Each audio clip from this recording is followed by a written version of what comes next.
Hello, everybody. My name is Harshpal, and this is CAN 410, Indigenous Awareness Towards Truth and Reconciliation. And for the today's presentation, I have chosen the topic of education for Indigenous people. So, moving forward, I'm going to explore these three topics in detail to give you an idea about the progress in education system over the years for the Indigenous people. So firstly, we will discuss about the history of residential schools, and then we look at the current situation or problems that many indigenous people are facing in the education. And lastly, we will look at how the situation can be improved in the future. The first residential school system began in the early 1830s. These schools were created by Christian churches and Canadian government to both educate and convert Indigenous youth and assimilate them into Canadian societies. Indigenous children were forced and were removed from their families against their will and put into these schools. They were forced to abandon their traditions, cultural practices, and languages. Despite of providing them education and knowledge, these children were harassed, exploited, and treated roughly by the members of the schools.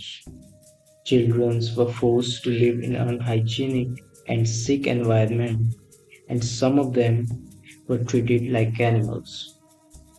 The history of residential schools was brutal, harsh, and inhumane. Now, coming on to the current situation in education.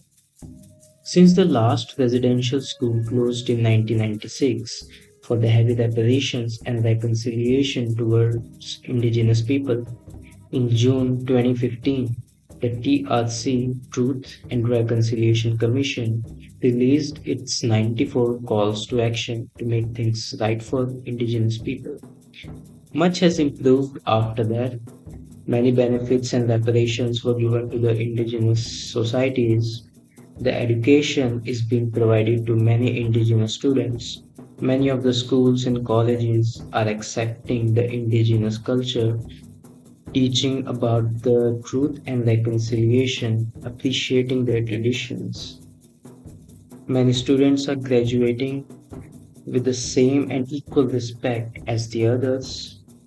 The TRC has played a major role in all of us.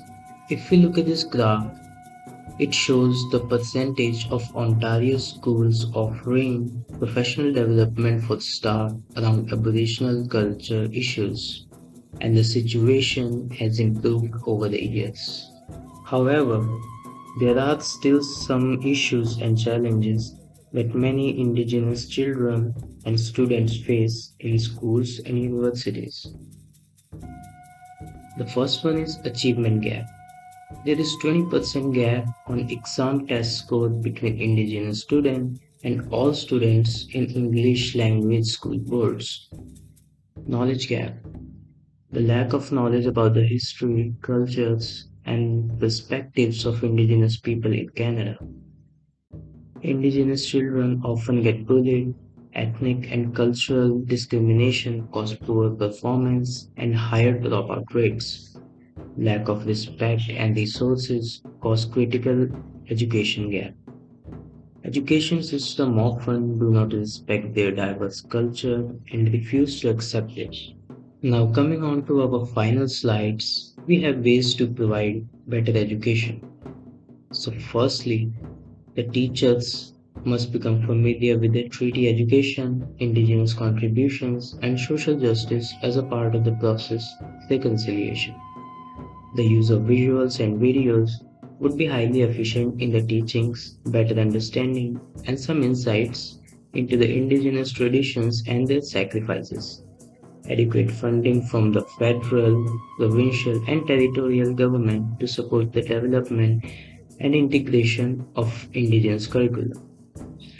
Educating teachers on how to integrate indigenous knowledge into the classrooms.